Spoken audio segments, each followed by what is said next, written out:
2016. Roll call, please. Mr. Jones? Here. Mrs. Keller? Here. Mr. DeGenova? Here. Mr. Rohr? Here. Mr. Hellinger? Here. Vice Mayor Schaefer? Here. And Mayor Riggle. Here. Tonight's invocation will be done by our Economic Director, Sean Hughes, followed by the Pledge of Allegiance. So if you'll all please stand. What is it? I know, it's like, Please join me in prayer. We gather together here today, intent on doing good work. We seek to represent fairly and well those who have given us this task. Make our efforts blessed with insight, guided by understanding and wisdom. We seek to serve with respect for all. May our personal faith give us strength to act honestly and well in all matters before us. Amen. I pledge allegiance to the flag of the United States of America and to the republic for which it stands, one nation, under God, indivisible, with liberty and justice for all.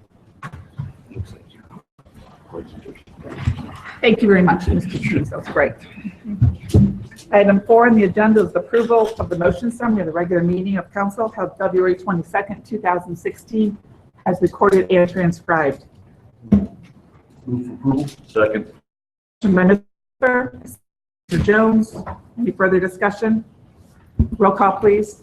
Mr. Jones? Yes. Mrs. Keller? Yes. Mr. DeGenova? Yes. Mr. Rohr? Yes. Mr. Hellinger? Yes. Vice Mayor Schaefer? Yes. Mayor Riggle. Yes, motion carries. Item 5 is the consent agenda.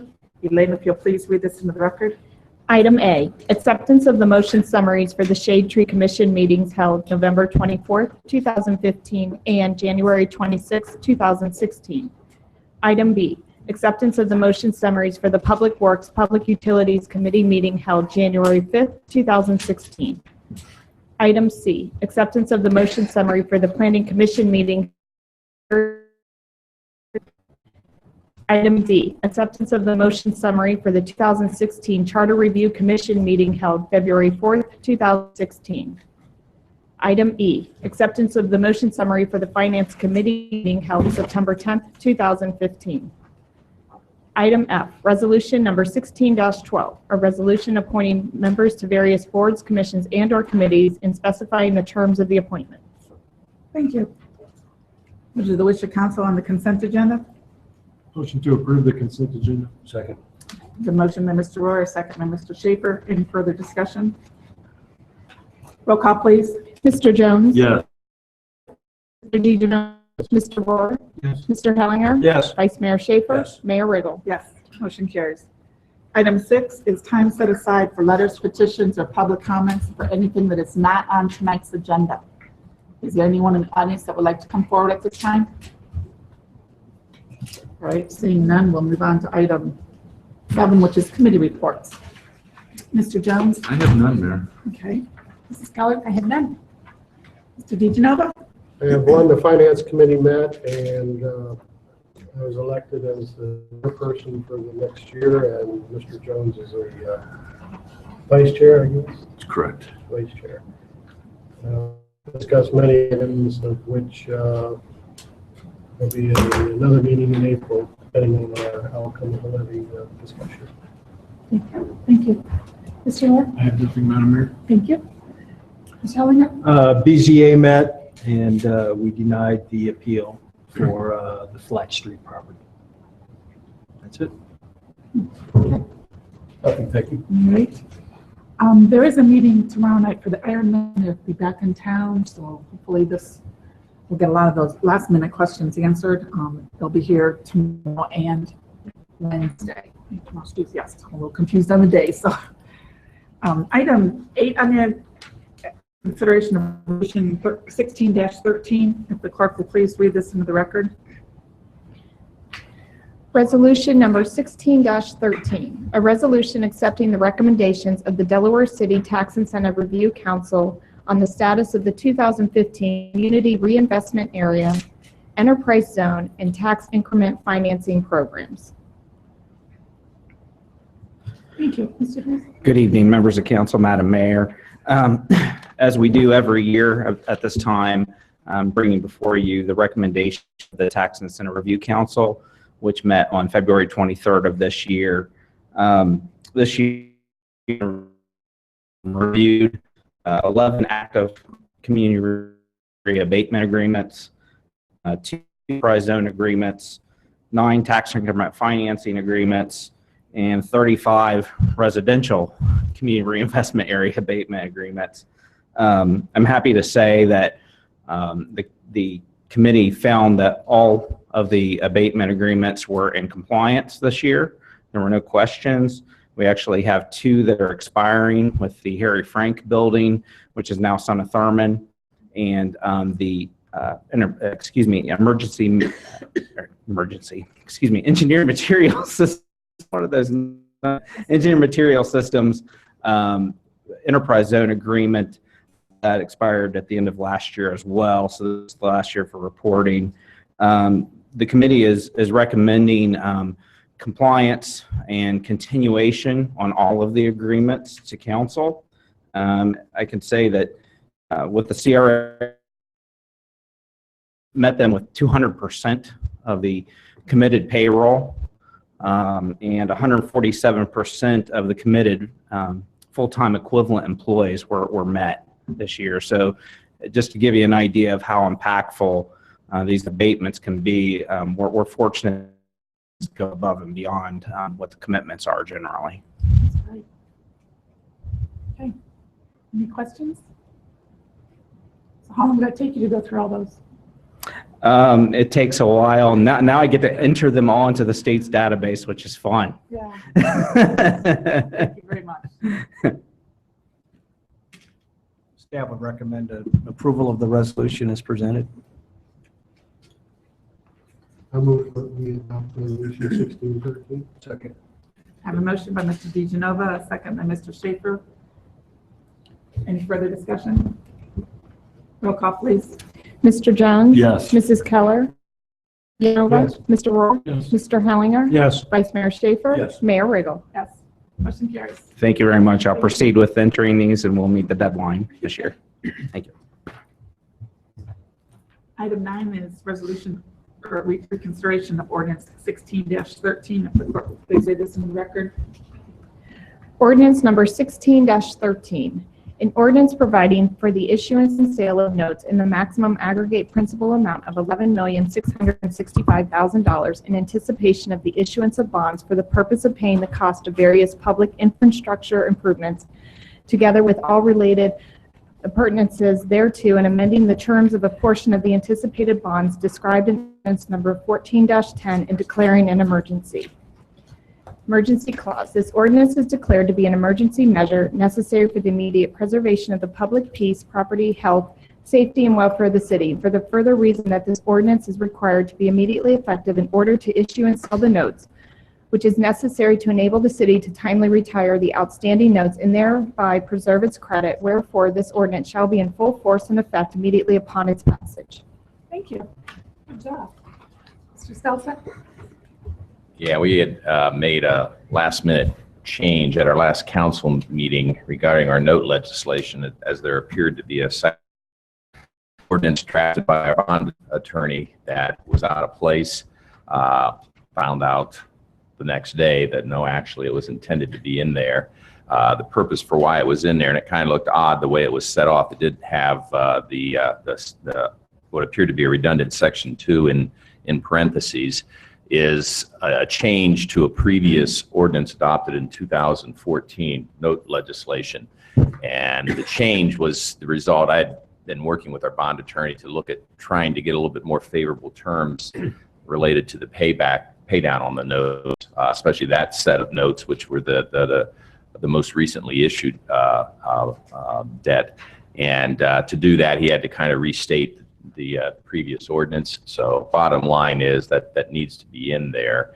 I'll turn it over to Darren to kind of walk through how we have to reintroduce the ordinance. So rather than have a new ordinance, which will undo the other ordinance, and that cause a lot of confusion, my recommendation from a parliamentary procedure standpoint is someone who voted for the prior ordinance, which I believe was everybody, vote to make a motion to reconsider that vote for the purpose of passing the ordinance as originally introduced.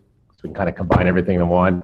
So if council votes in the affirmative of that motion, brings it back, and then we can vote on it as originally introduced. So it'd be a two-step vote process. We amended it last time and then We amended it. amended. Yeah, so we amended it, so, and we passed it as amended, because we thought it was an error, but it was our quick error that was supposed to be, and it just looked really weird, so if we could reconsider that vote for, and then move to pass it as originally introduced, that'll probably cover our We bases. need to waive the rule, the suspend the rules requiring 3 readings unless there's previous. This is the same legislation, so you won't have to do that. Does it have an emergency clause in there? I forget. Yeah. So you would have to repass, you'd have to repass it as if you did, like, this is probably the, is this the third reading or would this be the second?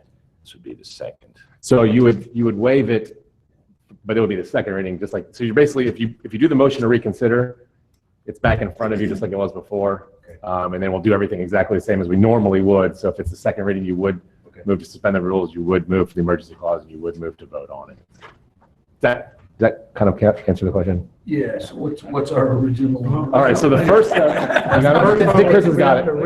Chris has got it. Okay, I think I got it. So, I make a motion for the reconsideration of ordinance 16-13. Second. Okay, so a motion by Mr. Jones, a second by Mrs. Keller. Roll call, please.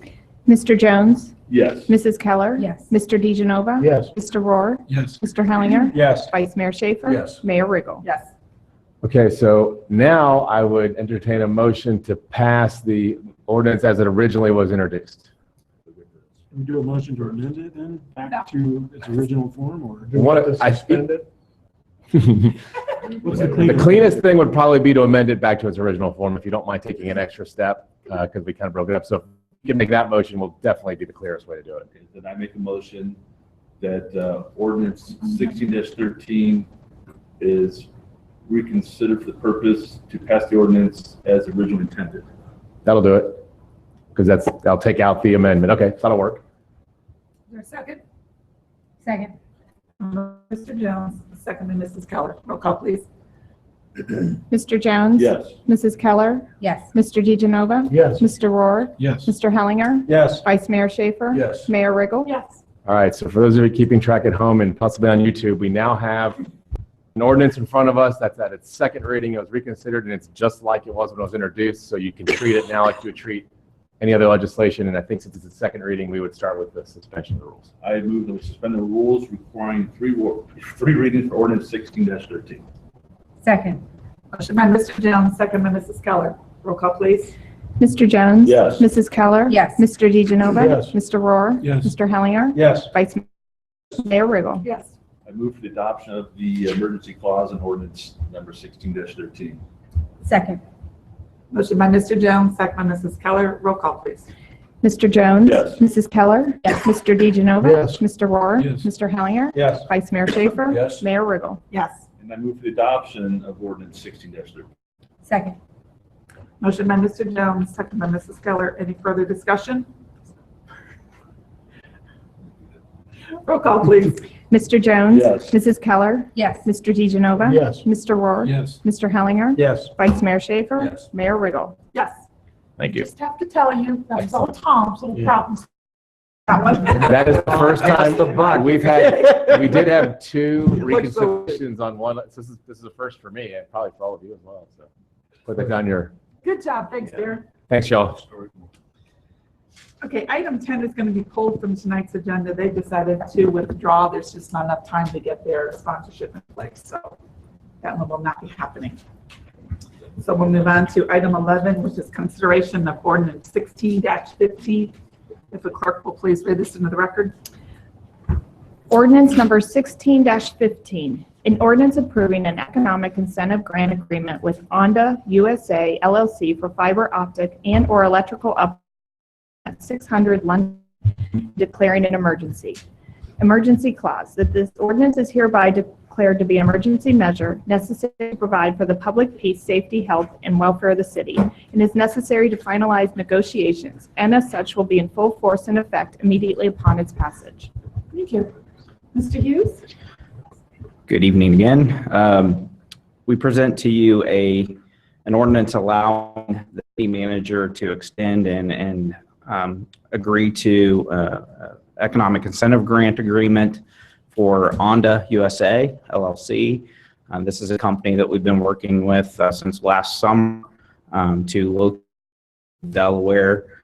They have essentially settled on the 600 London Road building, which is the old Gooseberry Patch building for all of you that remember as being such.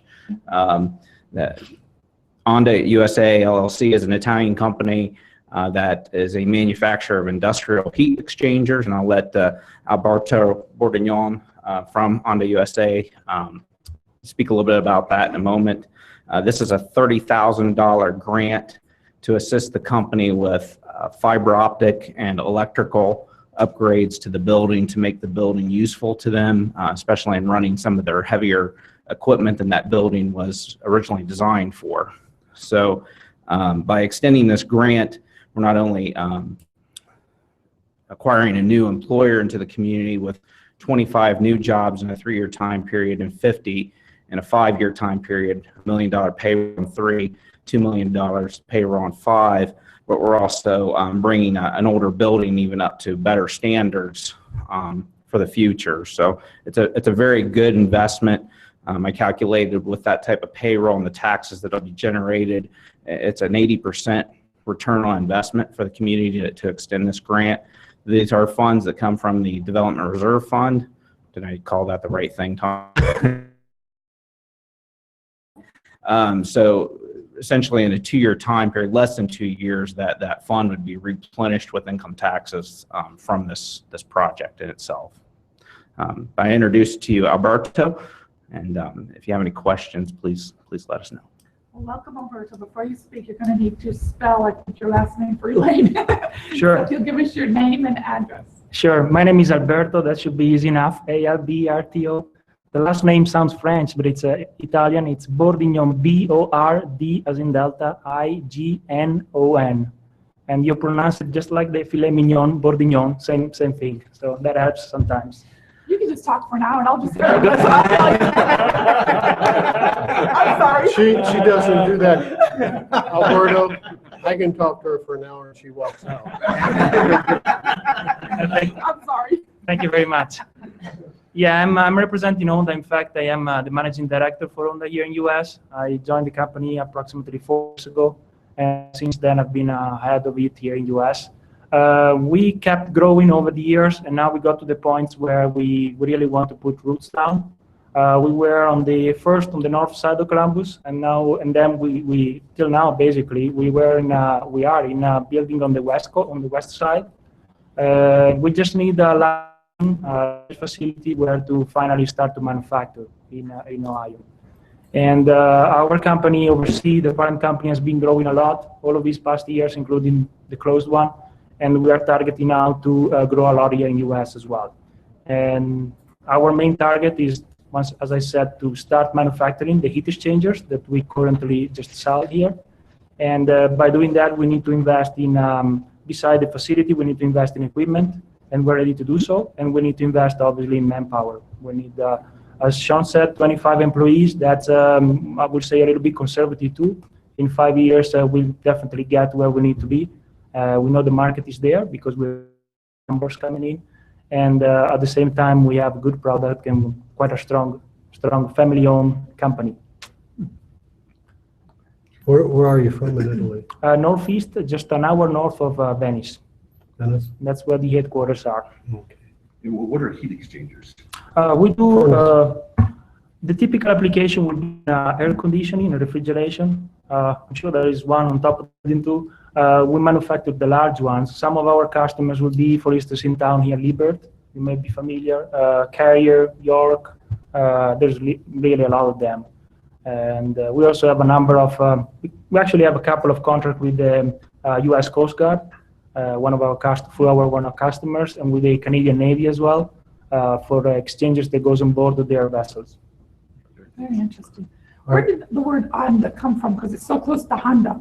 Yeah, Onda. Yeah, it's a big coincidence, I would say. Okay. Onda in Italian means wave, and the logo of our company resembles a wave as well. Okay. So, and the founder of the company was very much into marine in the marine industry as well. So everything comes together. I just want to make sure it had nothing to do with Pond Art. Not that I care one way or the other, I was just nothing to curious. do. Maybe one day we will sell them. So They're right at the road. Are you going to purchase the building or are you leasing the building? yes, they intend to purchase it. Yes. Purchase it. Because it's the right size. There is also enough land for us down the road, possibly to expand. And we want a place that, because we will need to have to spend some money in it for compressed air, any other utilities that we need. So we want to have our own place so that everything that is spent is for the. What's your time element as far as your?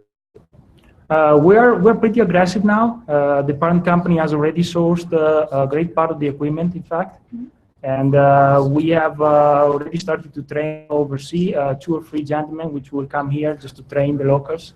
And with the Columbus 2020 as well, on a possibility to have some incentive for training for local people. And so we're very aggressive. We would like to start manufacturing as early as summer this year. So Wow. we are on a very fast track. We've been, doing crunching over numbers and doing this exercise for the past years, practically since I came on board. So now we're really ready to pull the trigger. Good. However, yeah, as Sean really well detailed, the building in terms of the existing property, 600 London Road, fits our needs. However, it was designed and it was always used as a warehouse. There's no, don't even have the medium voltage in there. So you understand, for a company that needs to manufacture anything, the first step would be to upgrade the electricals. And at the same time, having to work with Italy in constant connection. The equipment here will be communicating with the equipment over there as well. So we need a nice and stable connection to Ethernet. And that's the reason for the request. So the building as it is not really a manufacturing setup for any kind of manufacturing. And we won't have an heavy manufacturing, but at the same time, we need a little bit more power than what's there. You probably don't have 440, you need 440 and No. 230 at the most. Yeah, the fun thing, they only have the low voltage, and they have an air conditioning unit, and so that's not really efficient. But I'm sure you can fix them up with one. yeah, sure. Alberto, for the record, could you please give the clerk your address? Yes, 690 Hadley Drive. That's in Columbus, Ohio, 43228. I promise I didn't write it down. The building also will have about 17,000 square foot remaining in it that they will not initially be using, so that we'll be working with them and their realtor to potentially fill that space with yet another employer. That's prime office and call center, plug and play call center space. So it'd be a good opportunity for the city of Delaware, again, to utilize that space in a better way. Staff recommends passage of this ordinance, allowing us to go into this grant agreement. The company, I'm required to say this, is still, the company occupying the building is still contingent on passage of an AEP grant that also will accompany our $30,000 grant to help them, again, assist them with the electrical upgrades. And I do not know the amount of that potential AEP grant yet, so they're still working through that formula. Just to clarify on the grant that we're providing, I think you meant to say, Sean, that the income it's in time offset what we're paying. It doesn't replenish that per se. So that would be, just want to clarify that. Yes, that is what I meant. Thank you. We're on the same wavelength today, that's not good. Yeah. Any other questions? I move we suspend the rules requiring 3 readings on ordinance 1615. Second. I have a motion by Mr. DeGenova and a second by Mr. Hellinger. Roll call, please. Mr. Jones? Yes. Mrs. Keller? Yes. Mr. DeGenova? Yes. Mr. Rohr? Yes. Mr. Hellinger? Yes. Vice Mayor Schaefer? Yes. Mayor Riggle? Yes. I move for the adoption of the emergency clause. Second. Motion by Mr. DeGenova, second by Mr. Hellinger. Roll call, please. Mr. Jones? Yes. Mrs. Keller? Yes. Mr. DeGenova? Yes. Mr. Rohr? Yes. Mr. Hellinger? Yes. Vice Mayor Schaefer? Yes. Mayor Riggle? Yes. And I move for the adoption of ordinance 1615 as submitted. Second. Motion by Mr. DeGenova, second by Mr. Hellinger. Any further discussion? Roll call, please. Mr. Jones? Yes. Mrs. Keller? Yes. Mr. DeGenova? Yes. Mr. Rohr? Yes. Mr. Hellinger? Yes. Vice Mayor Schaefer? Yes. Mayor Riggle? Yes. Motion carries and welcome Delaware. Thank you. Sean, will this be the second Italian manufacturer? We have Correct. Sabre? Sabre is over on Houck Road. Okay. They manufacture a glue product, rubber cement. Global. Great. Yeah, that's our second Italian, German, We'll have to have and a, Japanese. we'll have to have a Italian sister city, no, sister city. He'd really like that. He loves it. My family's from Milan and Genoa. Okay, very good. Yeah. Great. Thank you very much. Thank you very much. Thank you. Okay, item 12 on the agenda is consideration of ordinance number 16-16.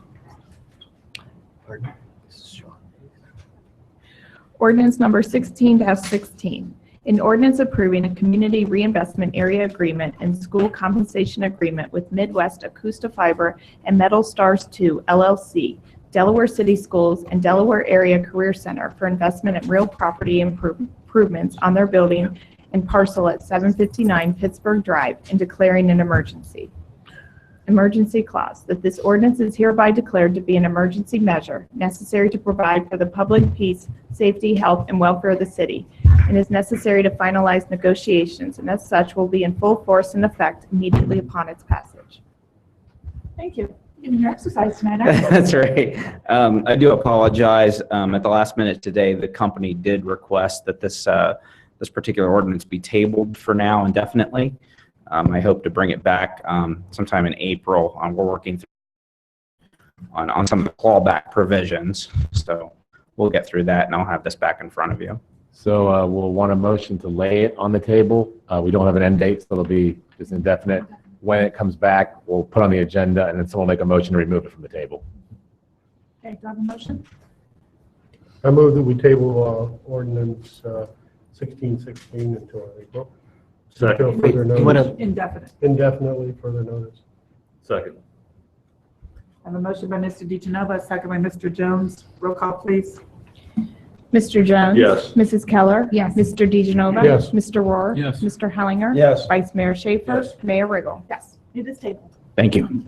One final note on tabling things. It's always been kind of we like to table to a certain date if we can because it's just easier, but when it's indefinite, if for some reason nothing happens by the end of the year, it'll die. We can bring it back to a new number, but this helps with the numbering system.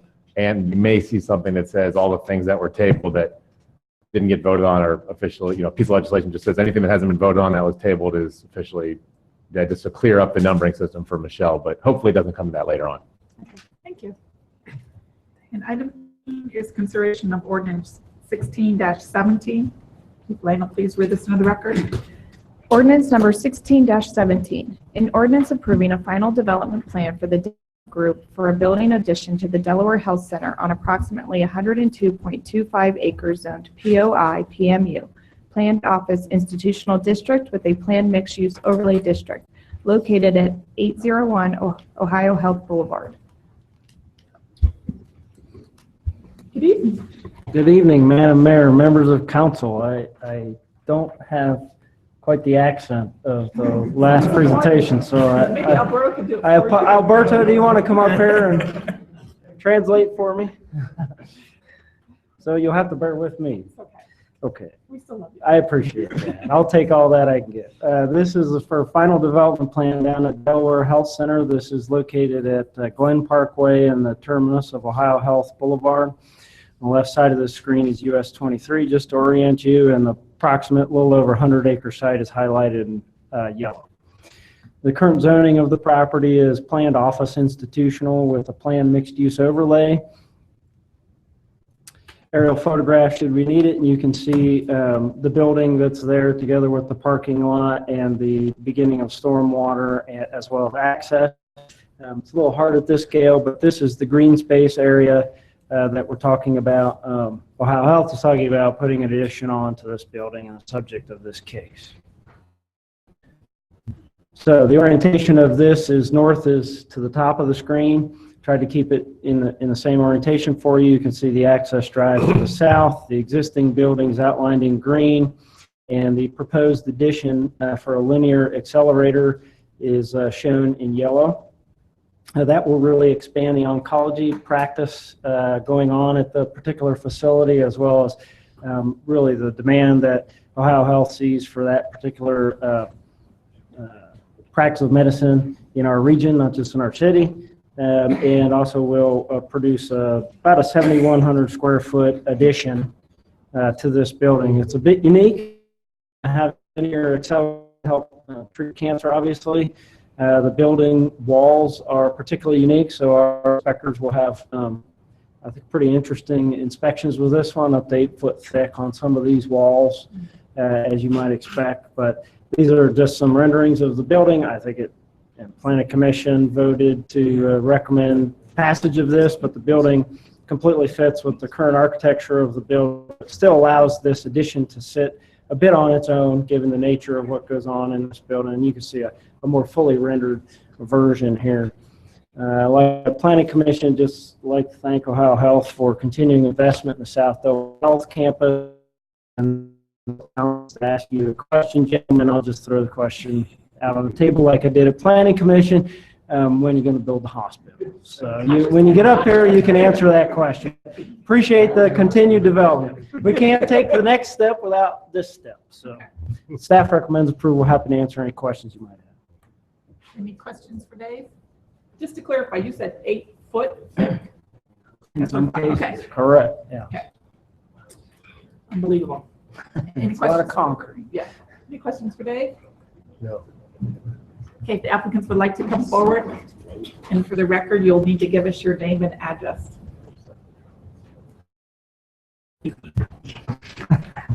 My name is Chris Tumblin. Address is 1533 Lakeshore Drive, Columbus, Ohio. And my name is Todd Sloan. I'm with Dana Group, and my address is 2469 Stonehaven Court South, Columbus, Ohio, 43220. What'd you miss? Okay. Welcome. Thank you. Members of council, Madam Mayor, thank you for the opportunity to present this evening. Again, I'm Chris Tumblin. This is my partner, Todd Sloan, with the Daimler Group. We've been working alongside Ohio Health and the design and construction team for this linear accelerator project. Our group is really excited about bringing an additional 7,000 square feet to the existing 60,000 square foot building that's been very successful. I think Dave's done a nice job at presenting the project. So with that, I'd like to open it up to any questions the council may have. Any questions? Well, obviously, we can't pick on them for health. This is another one, but I just asked the city. No, I had asked the city man. I was at the planning commission also, and asked the city manager to set up a meeting with Ohio Health because we have a lot of questions for them. Yes, I just have a question about the technology that will be in the building, assuming that it's radiation. So I guess my question's regarding safety of like the surrounding area, and what if there was some type of natural disaster or something to the building, what would happen with the radiation and residential areas around there? Great question to ask. And so the vault itself is designed by physicists, and that's why the walls in some areas are 8 feet thick. And it also has other shielding inside of it so that it's only, obviously, it only puts out the pulse when it's turned on. So if there were ever to be any type of event, earthquake, natural disaster, the walls themselves would be retested prior to them reactivating service inside the facility. And so from a safety perspective, it's the beam that it creates. There's no on-site hazard created by that. It's just that if you've been to a treatment area and see the linear accelerators, they're just literally an enclosed concrete vault to keep whatever activity happens going on inside that room. It's okay. The beam. Thank you. Any other questions? I'm curious, what is it strictly for cancer radiation? That's correct. Similar to the one on Leonardsburg Road, Dr. Chu, and that operation? Correct. So Ohio Health has medical oncology services at the facility that this will add radiation oncology, and so it provides them with a comprehensive cancer center which is the business model that they're carrying forward, so that as you go through the process of treating cancer, that you can go kind of a one-stop shop in that sense, that as a patient, you are able to go to the same place for service, meet with the same people, to have shared reception. So the idea is just to elevate the level of care, which is what this facility will do. Okay. I wish we didn't have this need. Find a cure for Someday I hope cancer. it's obsolete. Yes, absolutely. Okay, any further discussion? What is the wish of council? I move we suspend the 3 readings on 16, 17. Second. A motion by Mr. DeGenova, second by Mr. Schaefer. Roll call, please. Mr. Jones? Yes. Mrs. Keller? Yes. Mr. DeGenova? Yes. Mr. Rohr? Yes. Mr. Hellinger? Yes. Vice Mayor Schaefer? Yes. Mayor Riggle? Yes. I move for the adoption of ordinance 16, 17 as submitted. Second. Motion by Mr. DeGenova, second by Mr. Schaefer. Any further discussion? Roll call, please. Mr. Jones? Yes. Mrs. Keller? DeGenova? Yes. Mr. Hellinger? Yes. Vice Mayor Schaefer? Yes. Mayor Riggle? Yes. Motion carries. Thank you. Thank you. Thank you. And item 14 is consideration of ordinance 16-18. Elaine, if you'll please read this into the record. Ordinance number 16-18. It is for Precision Tower Products for approval of combined preliminary and final development plans for an approximate 77,500 square foot building on approximately 9.49 acres zoned M2, General Manufacturing District, located at 1600 Pittsburgh Drive. Thank you. Ms. Jaffa? Madam Mayor, member of the council, this is one of those nights that our economic development planning team between Sean and myself get to have a lot of fun and present projects to you that are bringing jobs and employment to the city. And I think he's done that. We did that with the last case, and certainly not to be outdone is this case for Precision Tower Products to take a vacant site on Pittsburgh Drive between VMP Hydraulic and Optimum Plastics and put a significant investment into our community as well as jobs into our community as well in approximately a 77,000 square foot facility. The site is owned M2 Heavy Manufacturing.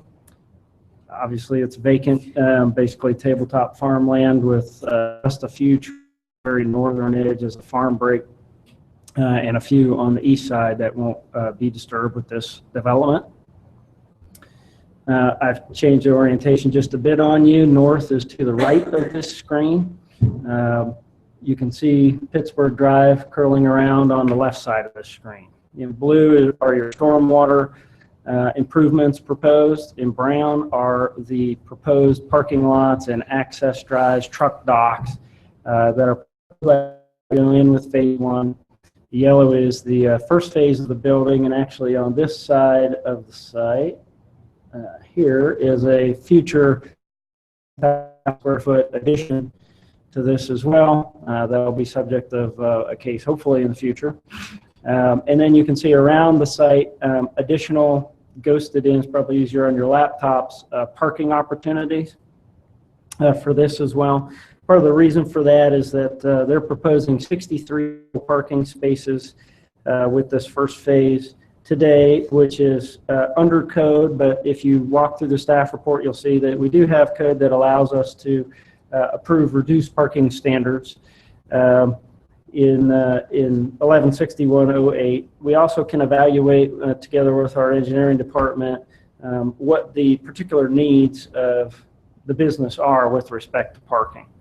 And in this case, it's shift work and involves a certain number of employees coming and going, 23 employees every day, 12 field technicians. And so the 63 spaces, we as staff, we're comfortable supporting that. We know on the site there are available spaces. There's space on the site for new spaces in the future should there be a parking issue or the expansion occurs and more parking needs to go in. Additionally, and you kind of see it on the top of this page, it'd be to the west, is a fire lane that safety forces have wanted in the area. Easier to see it here. It would connect over to VMP Hydraulics so that you could actually circulate both of these sites in the event of an emergency. And this application will go ahead and construct that portion of the fire lane as well. Your planning commission did recommend unanimous approval of the case in front of you with all the conditions.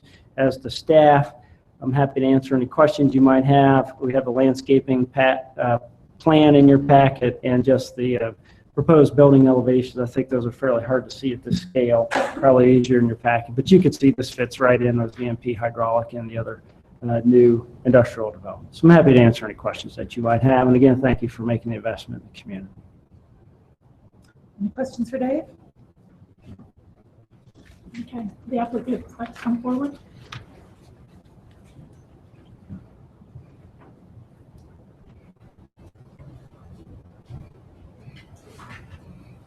And for the record, if you could give us your name and address.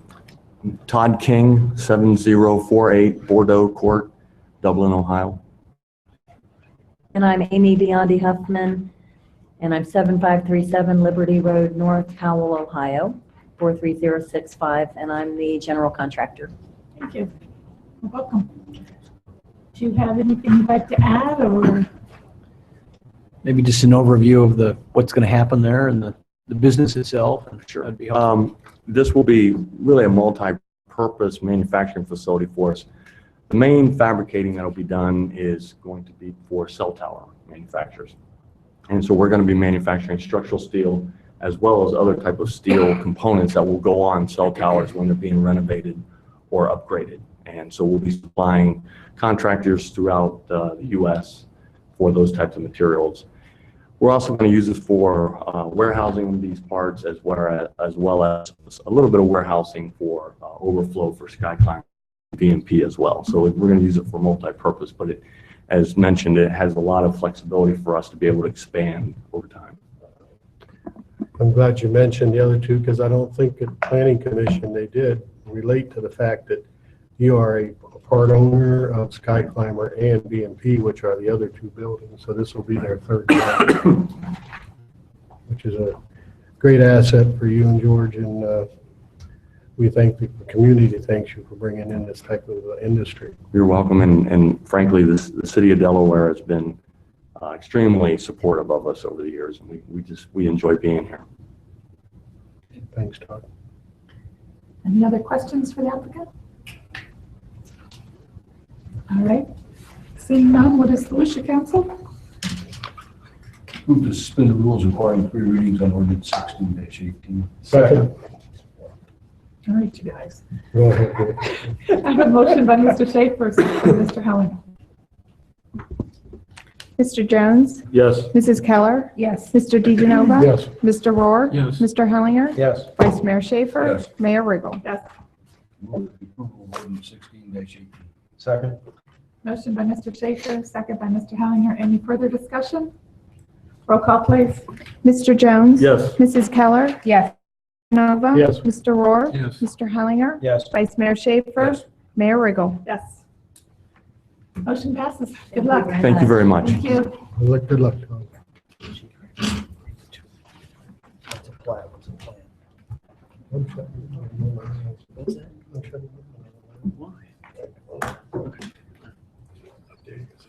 Okay, Elaine, if you'll read ordinance 15-19 as well as, I'm sorry, 16-19 as well as 16-20.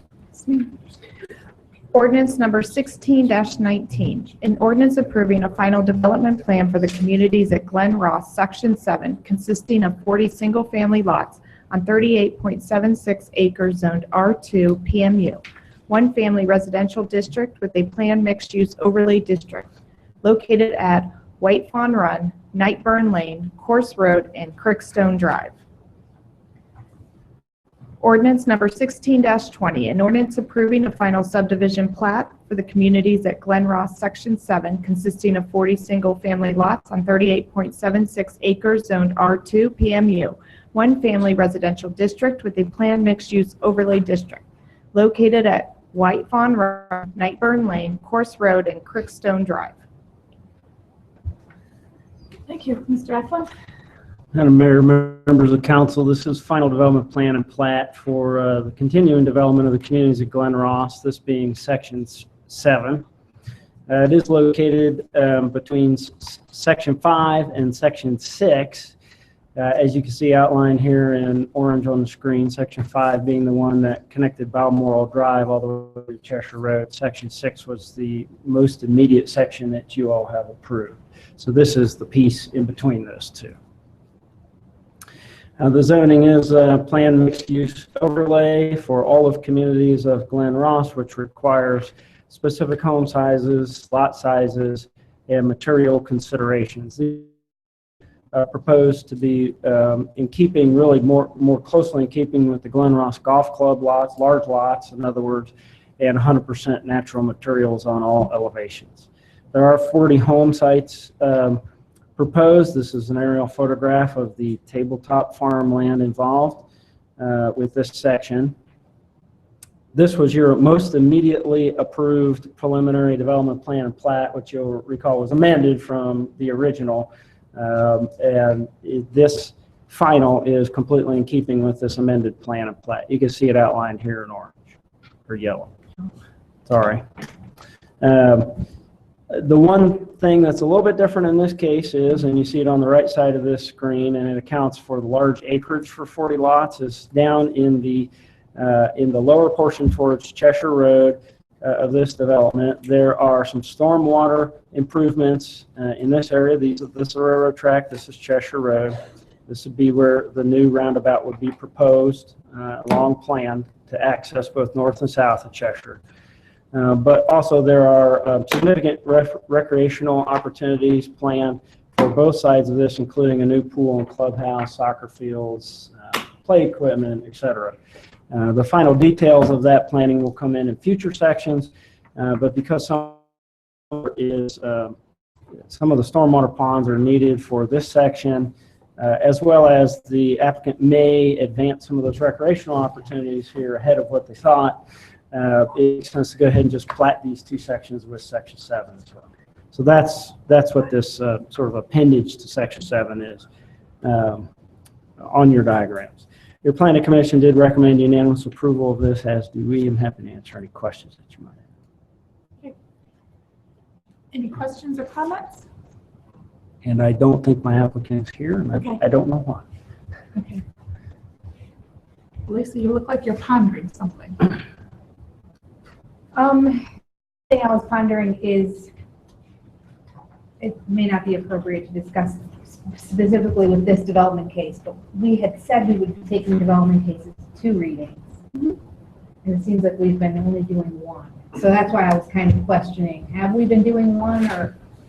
We've been doing 1 in cases that are controversial and you feel comfortable advancing. I can tell you the applicants, particularly the home builders, now want to advance these sections as quickly as possible. I'm okay with that. I think maybe we should just look at our guidelines again. Yeah, Councilwoman Matola, I have it under my screen here, actually. This is totally up to you, but what we had passed before says, except in very rare circumstances, development projects will go at least 2 readings. If no, and it says redevelopment projects that do not require a public hearing may be approved at first reading. So I don't know if this fits here. Yeah, that's what we were looking at and kind of whispering about. It's not anything about this one, just. I think about the first month you developed the policy, we received some feedback, and you all also considered it a little bit further than maybe what's under the glass, is my recollection. I think we also distinguish between plans and plats and initial development. This is a final development plan. Maybe we should just revisit that ourselves as a council. At some It point, says just to- under little B, redevelopment projects that do not require. Might not be a bad idea so everybody's on the same page. So for instance, the first 2 cases tonight would fall under these categories, at least what you've been doing here in the last one. Okay, that's it. Yeah, we also say that we're going to, if we pass emergency clause on the first reading, we give opportunity to public to comment. We haven't asked anybody to comment, so we just need to revisit, I think. Okay. Clean it up. Maybe we can then, Darren, put that on for maybe from the next meeting, just as a discussion item. Yeah, absolutely. Council. Or in the work session. Yeah. So we're all on the same page. So would you like, you brought it up, girlfriend. I take it back. So what would you like to do tonight? Do you want to make a motion on this, or do you want to take it to another reading? I'm okay with that. I mean, is there any reason we need to hear from the developer? Not my opinion. Not really. This is straightforward. This is phase 7, right? We're at phase 7. Phase 7, yeah.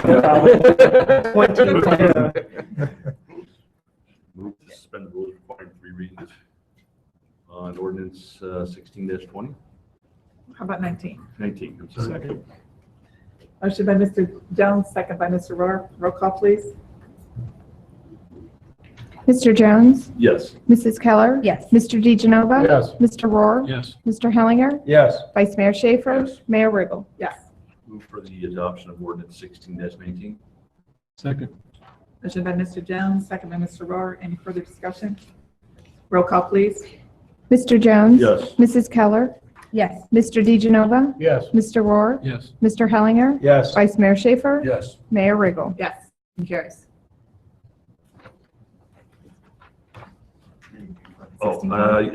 Move to suspend the rules requiring 3 readings for 16-20. Second. Second. Motion by Mr. Jones, second by Ms. Keller. Roll call, please. Mr. Jones? Yes. Mrs. Keller? Yes. Mr. DeGenova? Yes. Mr. Rohr? Yes. Mr. Hellinger? Yes. Vice Mayor Schaefer? Yes. Mayor Riggle? Yes. Move for the adoption of ordinance 16-20. Second. Motion by Mr. Jones, second by Mrs. Keller. Any further discussion? Roll call, please. Mr. Jones? Yes. Mrs. Keller? Yes. Mr. DeGenova? Yes. Mr. Rohr? Yes. Mr. Hellinger? Yes. Vice Mayor Schaefer? Yes. Mayor Riggle? Yes. Motion carries. Okay, item 17 is consideration of ordinance 16-21. Ordinance number 16-21. An ordinance supplementing the 2016 appropriations ordinance to establish funding for the transportation study expenses and declaring an emergency. Emergency clause, that this ordinance is hereby declared to be an emergency measure necessary to provide for the public peace, safety, health, and welfare of the city, and as such will be in full force and effect immediately upon its passage. Thank you. This says Dave, I think Tom's, This is, I'm sorry, is this 1621? 1621. yes. Right. This was actually a project, money that was budgeted last year. We had $75,000 for the transportation studies, and we got all but this contract with Morps underway last year. Again, we didn't carry over the appropriation, and now Bill's ready to move forward with the Morpsey transportation side of things. So it's, you know, I had taken into account in the 2016 budget that we would actually spend that $25,000. So really, there's no budget impact. So we're recommending your adoption. It will allow us to continue the work with Morpsey to do the modeling, which is a key part of the analysis of the traffic impacts for the various new connections that we've proposed. Questions for staff? I move to suspend the rules requiring 3 readings for ordinance 16-21. Second. Motion by Mr. Jones, second by Mr. Schaefer. Roll call, please. Mr. Jones? Yes. Mrs. Keller? Yes. Mr. DeGenova? Yes. Mr. Rohr? Yes. Mr. Hellinger? Yes. Vice Mayor Schaefer? Yes. Mayor Riggle? Yes. I move for the adoption of the ordinance clause for ordinance, emergency clause for ordinance 16-21. Second. Motion by Mr. Jones, second by Mr. Schaefer. Roll call, please. Mr. Jones? Yes. Mrs. Keller? Yes. Mr. DeGenova? Yes. Mr. Rohr? Yes. Mr. Hellinger? Yes. Vice Mayor Schaefer? Yes. Mayor Riggle? Yes. I move for the adoption of ordinance 16-21. Second. Motion by Mr. Jones, second by Mr. Schaefer. Any further discussion? Roll call, please. Mr. Jones? Yes. Mrs. Keller? Yes. Mr. DeGenova? Yes. Mr. Rohr? Yes. Mr. Hellinger? Yes. Vice Mayor Schaefer? Yes. Mayor Riggle? Yes. Motion carries. Somehow. Item 18 is consideration of ordinance 16-22. Ordinance number 16-22. An ordinance authorizing the city manager to enter into an agreement with Genoa Township in Delaware County to allow Genoa Township the use of frequencies for activating a tornado siren. Welcome. Good evening, Madam Mayor, members of council. This is an ordinance that would authorize the city manager to sign requirement that would allow Genoa Township. I think there was a version of this that went out that erroneously said Sunbury, so that's been fixed. So it is Genoa Township. It would allow them to use the activation of our tornado siren signal to activate a tower site in Genoa Township. This is the same exact agreement that you've approved in the past. It involves us. We own the system. Delaware County activates the system. Genoa Township will receive the system or receive the signal, which is why there are 3 signatories on the agreement. Any questions? That's it? Any motion? That's it. I wish it was. It has to be done annually. This agreement, no. 22. No, but we have more and more agencies that are interested in using that. And as long as the radio signal reaches them, that there's no sense in having them duplicate the equipment. Move to suspend the rules for 3 readings on ordinance 16-22. Second. Motion by Mr. Schaefer, second by Mr. Hellinger. Roll call, please. Mr. Jones? Yes. Mrs. Keller? Yes. Mr. DeGenova? Yes. Mr. Rohr? Yes. Mr. Hellinger? Yes. Vice Mayor Schaefer? Yes. Mayor Riggle? Yes. Move for the approval of ordinance 16-22. Second. Motion by Mr. Schaefer, second by Mr. Hellinger. Any further discussion? Roll call, please. Mr. Jones? Yes. Mrs. Keller? Yes. Mr. DeGenova? Yes. Mr. Rohr? Yes. Mr. Hellinger? Yes. Vice Mayor Schaefer? Yes. Mayor Riggle? Yes, motion carries. Thank you. Item 19 is consideration of 16-23. Ordinance number 16-23, an ordinance supplementing the 2016 appropriations ordinance to establish funding for downtown parking study and declaring an emergency. Emergency clause, that this ordinance is hereby declared to be an emergency measure necessary to provide for the public peace, safety, health, and welfare of the city, and as such will be in full force and effect immediately upon passage. Thank you. Mrs. Wilson. Thank you, Madam Mayor.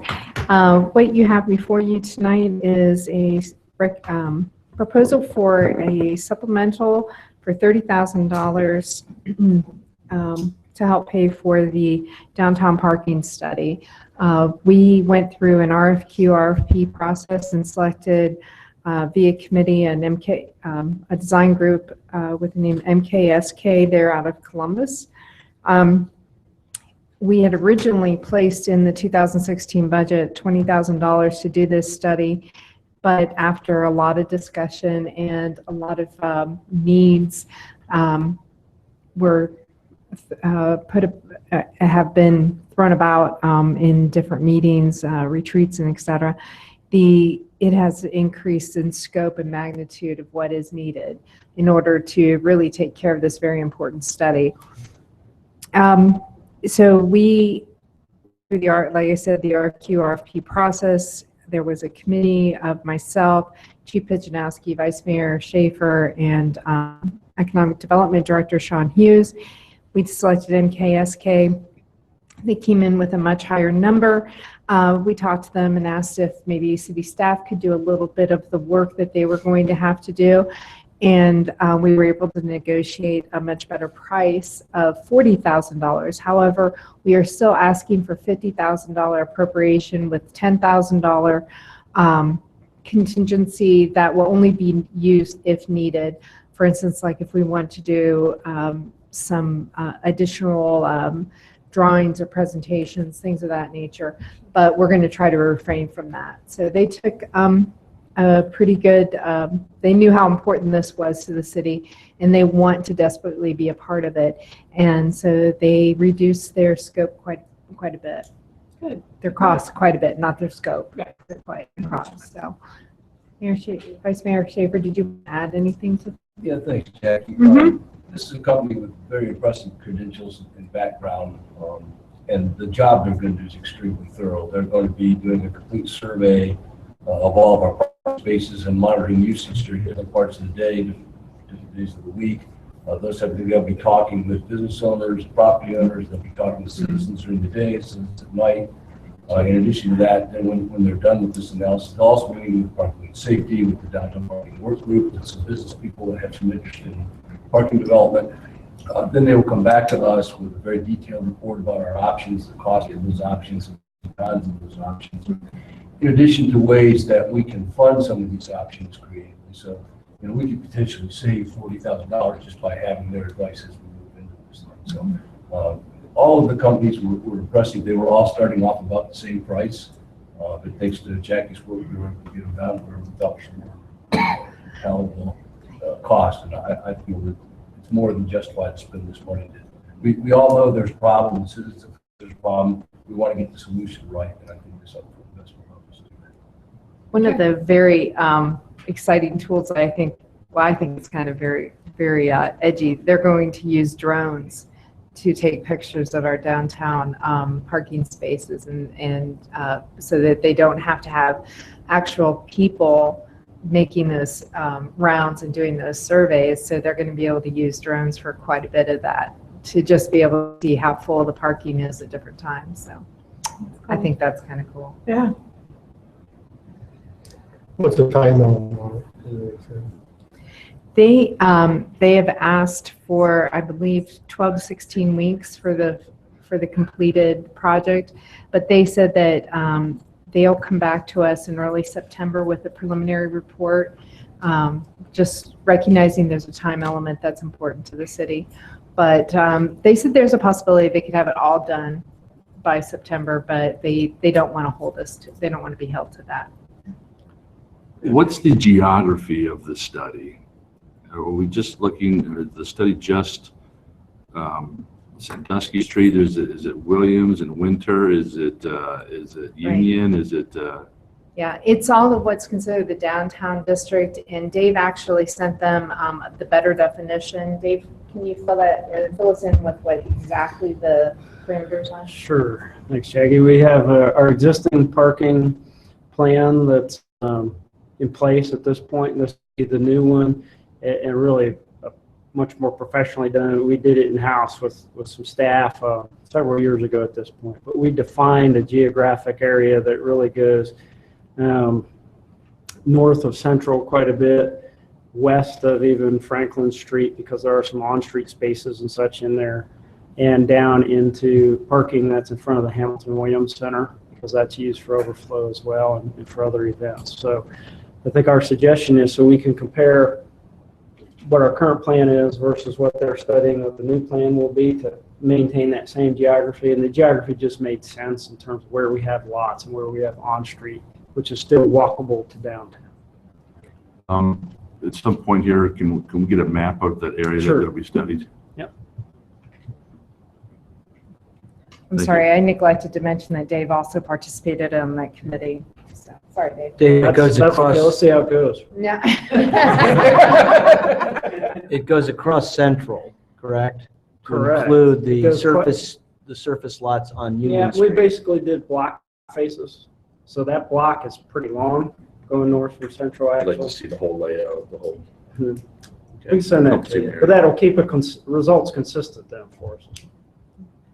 Chris, I think part of it was, we don't want to, we keep saying parking garage. We don't want to build a parking garage and nobody use it. So trying to figure out where would be the best location for all involved. I agree.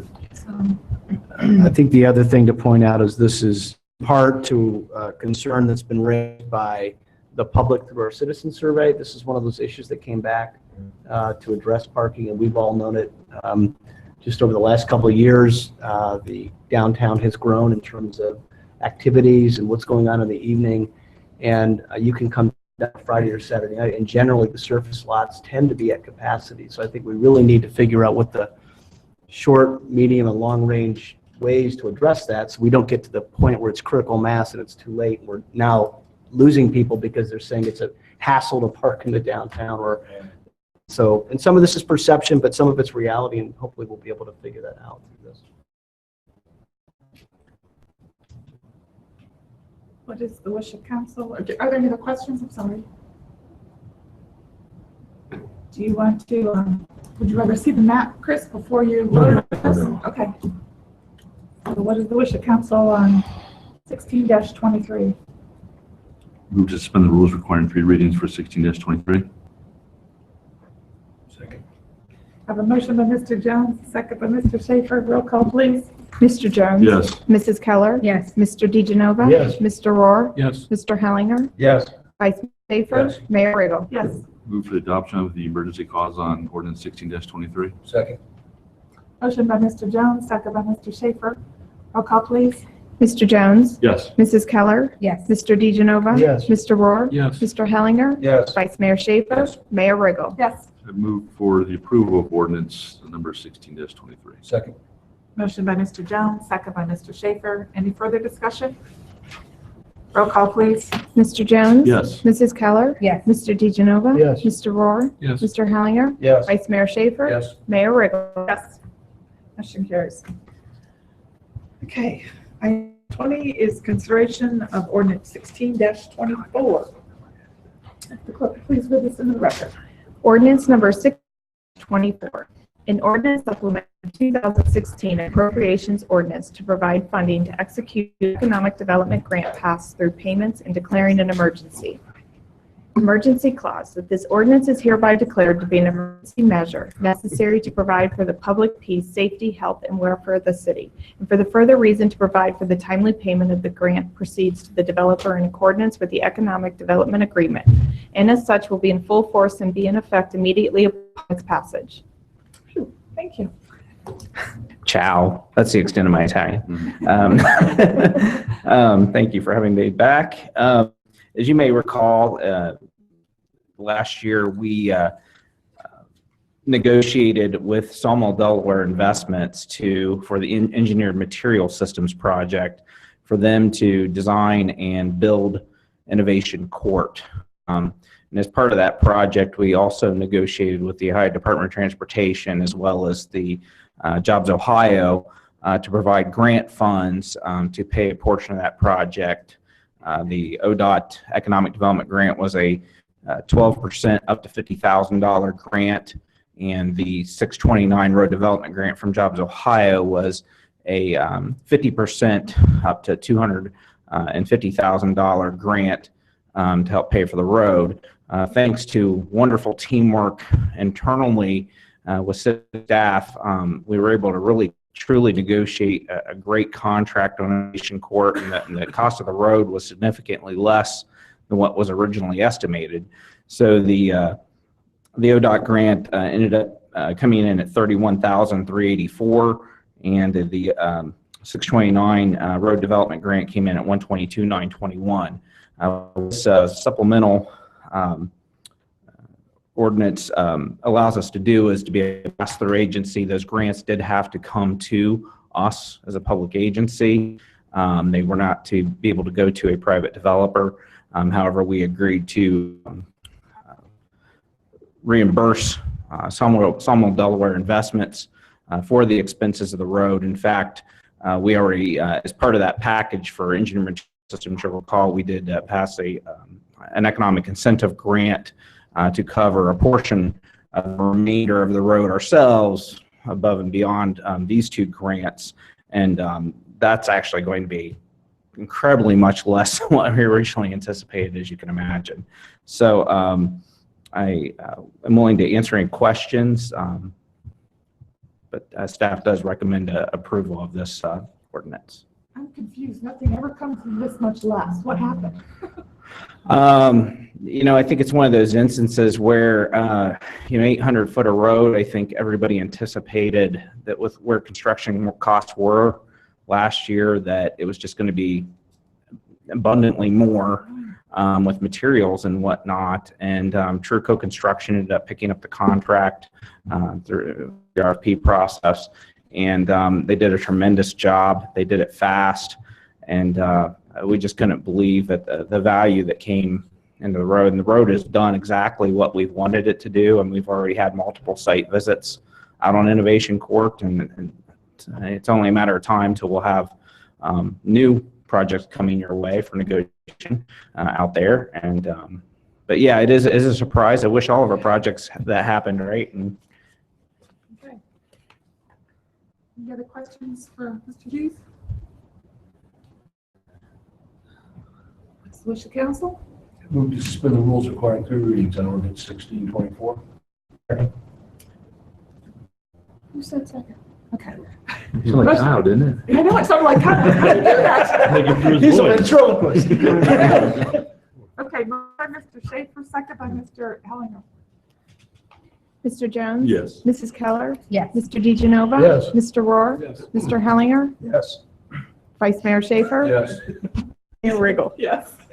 I move for the approval of the emergency clause in ordinance 1624. Second. Motion by Mr. Schaefer, second by Mr. Hellinger. Roll, call, please. Mr. Jones? Yes. Mrs. Keller? Yes. Mr. DeGenova? Yes. Mr. Rohr? Yes. Mr. Hellinger? Yes. Vice Mayor Schaefer? Yes. Mayor Riggle? Yes. Move for approval of ordinance 16-24. Motion by Mr. Schaefer, second by Mr. Hellinger. Any further discussion? Roll call, please. Mr. Jones? Yes. Mrs. Keller? Yes. Mr. DeGenova? Yes. Mr. Rohr? Yes. Mr. Hellinger? Yes. Vice Mayor Schaefer? Yes. Mayor Riggle? Yes. Thank you. Thank you very much. God, it's been off night. It's my fault too, I feel. Okay. Item 21, city manager's A report. couple of items. Vice Mayor Schaefer and I attended the MORPC meeting last Thursday, and prior to that, we had some time available after lunch, and we went to tour the Idea Foundries. And there's a tour of it this Thursday. I know some of you, plus Councilman DeGenova, are going to try to get down there. Very impressive if you can to take a look at that. And it's kind of an example of what you can do when you get a city that's committed to it. So it's an old warehouse in Lincoln, which has been turned into makerspace as well as an entrepreneurial center. Very, very impressed with that. So we had the opportunity to do that last week. Matt Weber and I will be presenting to the Chamber of Commerce's Infrastructure Task Force on this Thursday, just about updating them on various road projects as well as the Delaware Moving Forward transportation program that we've been discussing. That's this Thursday evening.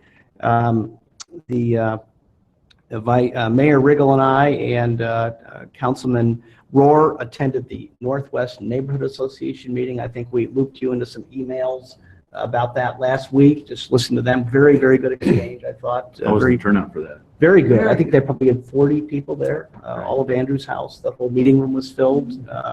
Very interested in what we had to say. A lot of good questions about the Northwest and various issues, including parking. That was one of them. And there's a real interest in perhaps looking at a grassroots approach to doing something with the old nursing home on Lincoln.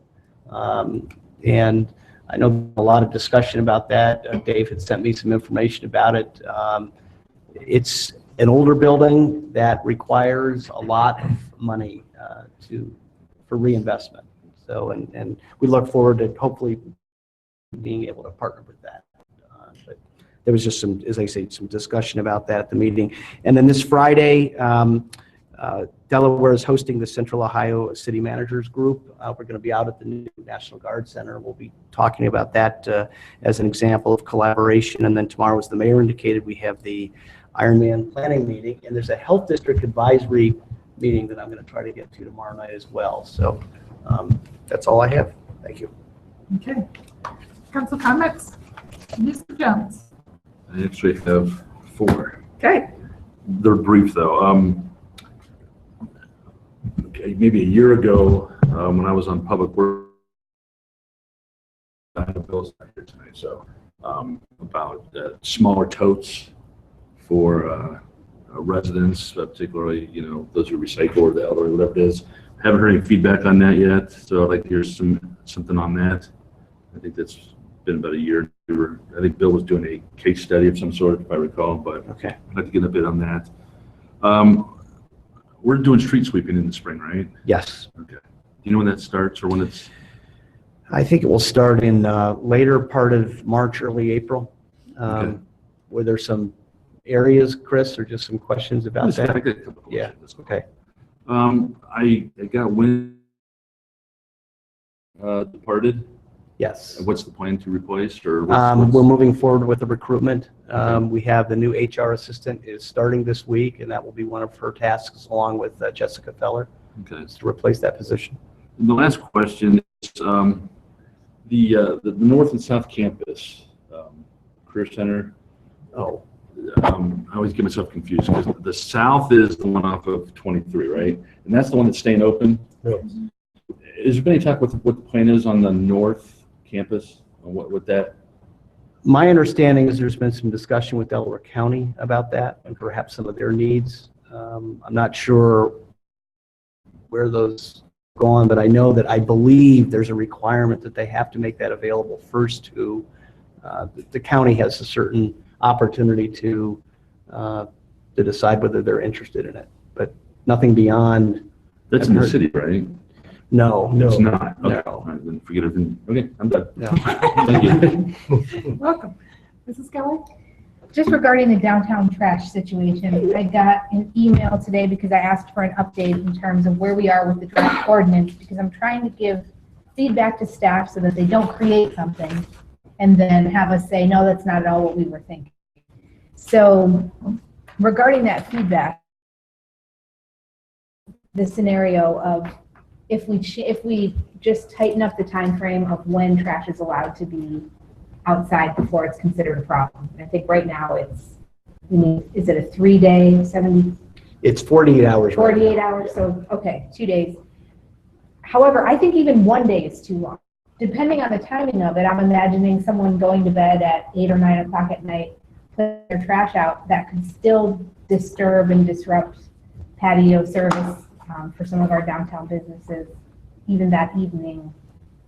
So isn't there a different type of solution, or what do we think about not allowing trash bags at all?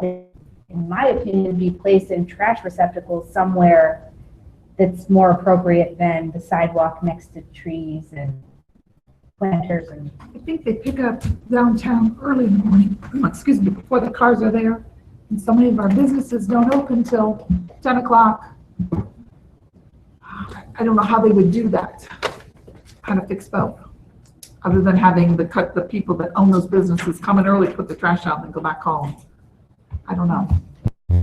what are they doing now?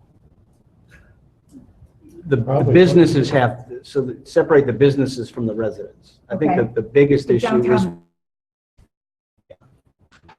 we do have some businesses that use the curbside, that get it picked up curbside. We have other businesses that have dumpster container in the rear of their building.